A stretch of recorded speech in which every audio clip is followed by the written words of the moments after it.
E aí pessoal, tudo bem? Este é o canal Coleção Paralela. Eu sou o Rodrigo e este é o esfuziante mestre do terror, que agora tá tendo que lidar com adjetivos repetidos, porque acabou a criatividade, mestre. Agora é assim que vai ser.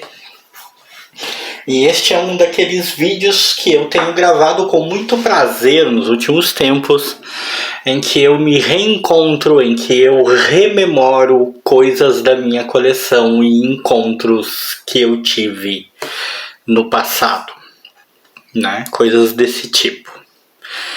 Hoje a gente vai falar de Justice, publicaçãozinha em formatinho da Abril. Esse já é o número 5. E a gente vai falar das impressões que eu tive quando eu vi esse personagem surgir, de dezembro de 87. Tem um vídeo aqui no canal no qual eu mostro as edições que eu tenho da Força Psy, como as pessoas preferem chamar, e elas estão certas, né? É este o nome mesmo que se dá. Mas como eu falei naquele vídeo, eu cresci, né, menino, a gente não sabia disso, a gente falava Força PSI. Mas eu já mostrei esses vídeos no canal, essas revistas no canal, melhor dizendo, e eu comentei a respeito do fato de que elas me causaram uma certa impressão na época, porque era o meu contato com um universo novo e com um universo que, na minha opinião, parecia até adulto demais. A abordagem parecia uma mudança radical demais para um molequinho como eu, acostumado a ler Homem-Aranha e Hulk. Mas o meu primeiro contato de verdade com o novo universo da Marvel não se deu com essas revistas, não se deu com a Força PSI. Vocês vão ter que aturar. Mas é sério, não se deu com isso. A revista que primeiro chamou a minha atenção, tanto minha quanto dos meus amigos da época, que nos deixou tremendamente curioso, foi a do Justice, né? Que a gente simplesmente chamava de O Justice. A gente achou o personagem por demais intrigante, inclusive essa capa aqui é uma das capas mais memoráveis da minha infância, porque eu lembro de ter visto ela e dela me chamar muita atenção. Foi uma das primeiras edições do personagem que eu vi em banca. Porque as coisas, já falei isso 1000 vezes aqui no canal, as coisas onde eu morava quando eu era menino eram muito confusas, não chegavam adequadamente, né? A gente não recebia as edições todo mês. E tá aí uma prova, né? A gente tinha visto os anúncios do novo universo, a gente tinha visto Justice e outras edições que sairiam, mas quando a gente foi finalmente ver em banca algum material, já foi o número 5 do Justice. Eu tô descartando a possibilidade da gente tipo ter perdido, de ter saído outros números antes que venderam e a gente não viu.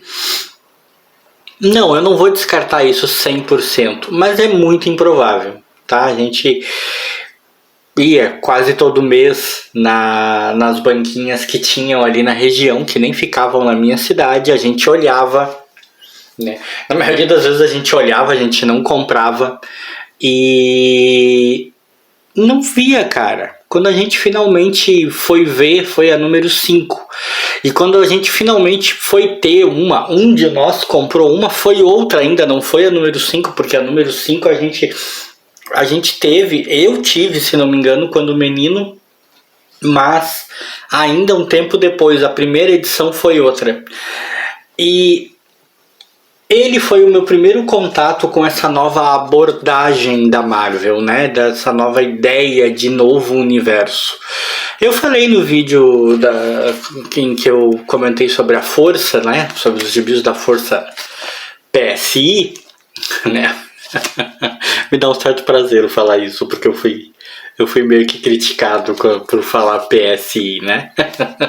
Mas De novo, deixa eu me concentrar, né? Eu falei naquele vídeo que a impressão que me deu, que eu nem tenho a mais absoluta certeza se era de todo o que a Marvel queria, é que os quadrinhos tentaram dar uma abordagem muito mais realista e muito mais adulta, se comparado ao que vinha sendo publicado até então, e que isso acabou sendo complicado para o público da época que não estava pronto. E Justice, quando eu li finalmente, foi essa a impressão que eu tive. De cara, assim, foi a impressão que eu tive. O personagem, na verdade, me decepcionou um pouco. Eu sabia que era um personagem diferentão, eu sabia que eram super-heróis. A gente insistia em chamar de super-herói, né, cara? A gente era moleque, a gente era criança. Né? Mas eu sabia que eram super-heróis diferentes. Mas eu não esperava tamanha diferença. Eu achei as histórias meio sem graça, meio sem sal. Eu achei que careciam de ação. Eu achei tanto os inimigos quanto o próprio Justice bastante limitado. Aquilo acabou me decepcionando. Aquele que eu pensava que seria o personagem que eu mais gostaria acabou sendo o personagem deste novo universo, que um dos que eu menos gostei. Não foi o que eu menos gostei, mas foi um dos que eu menos gostei. Né? Essa é a história dessa edição, né? Papai. Ela tem argumento do Steve Englert. Olha, a capa tá caindo aqui. A capa acaba de cair na minha mão, que tal? Mas vamos parar o vídeo? Não vamos, depois nós consertamos a capa, né? Ela tem argumento do Steve Englert de desenhos do Tom Salmons, e não foi a primeira história do Justice que eu li, mas estava entre as primeiras. E não conseguiu. As histórias que eu li não conseguiram me conquistar. Se ele teve uma fase melhor depois, eu perdi essa fase. Eu acabei não tendo contato com ela para poder ter melhores impressões. Eu achei os desenhos ok, assim, não cheguei a gostar.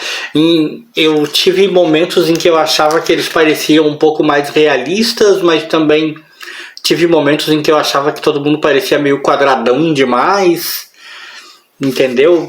Não fiquei no meio termo. E a história dele, do confronto com esse cara, falando especificamente dessa edição, eu sinceramente fiquei meio chateado, assim, porque eu esperava um quebra-pau bem mais, né, exacerbado. Eu esperava que o personagem tivesse mais capacidades, mais poderes. Eu tinha a impressão que o inimigo dele era uma espécie de tronco de árvore falante, né? Me lembrou uma árvore. Hoje em dia não seria problema, né? Teríamos o Groot. Mas eu sei que a impressão que eu tive foi que o quadrinho estava inalcançável para mim. E aquilo me fez com que eu perdesse o interesse no personagem. Mas vejam como as coisas são curiosas. Na mesma revista, da mesma pegada, vinha o PN7, né? O PN7, como a gente chamava. E eu gostei muito desse grupo. Estão entre os meus personagens prediletos do novo universo. E a pegada é muito parecida, né? Personagens com poderes mais realistas, né? Aspas nos poderes mais realistas. Né? Nunca vai ter nada de realista em alguém que pode se mover a super velocidade, em alguém com super força e o escambau. Mas os poderes deles eram, né, a pegada era essa, já foi dito isso a exaustão aqui. Eles eram mais realistas, era mais como, tipo, algo que dava para imaginar mais, né? Tipo, um cara com força sobre-humana. No mundo real faria mais sentido imaginar que ele poderia fazer coisas que outros homens não poderiam, mas que ele não sairia por aí erguendo tanques de guerras e navios, né? Ele poderia, sei lá, erguer um carro, uma coisa assim. Essa pegada permaneceu aqui, cara. E eu gostei pra caramba do PN7. Eu achei o máximo. Aqui já tem argumentos do Mark Greenwald e desenhos do Paul Ryan. E eu gostei mais, inclusive, dos desenhos também. Então, você vê, tem também uma coisa, sempre vai ter uma coisa de cair no seu gosto, né? Sempre vai ter alguma coisa assim de você ler o quadrinho e ele precisar te conquistar de alguma maneira. Então não era só uma questão de que parecia uma pegada diferente demais, destoante demais, adulta demais do material que a gente estava acostumado a ler. Era também uma questão de gosto, né? Depois tinha os torpedos. Esses eu confesso que eu não gostava nem um pouco. Os torpedos não me conquistou, né? Os desenhos são do Ron Frenz aqui, a arte do Tom, o argumento do Tom DeFalco. Dois artistas bem conhecidos, né? Mas eu não consegui gostar dos tais torpedos. Enfim, né? Destruí a revista enquanto falava com vocês, né? Muito legal. Depois eu conserto. Talvez fosse motivo para desistir do vídeo, né? Não é todo dia que você tá vendo alguém gravar um vídeo e a capa se solta durante o vídeo. Mas nada pode nos parar. A verdade pura e simples é que quando eu penso no então novo universo da Marvel daquela época e comparo com o que acontece hoje, contemporaneamente falando, né, nos quadrinhos atuais, no que está sendo feito atualmente, os quadrinhos da Marvel, da sua pegada mais adulta naquela época, voltam a ser infantis. O mundo tem dessas coisas, o mundo é muito louco, o mundo é engraçado, né?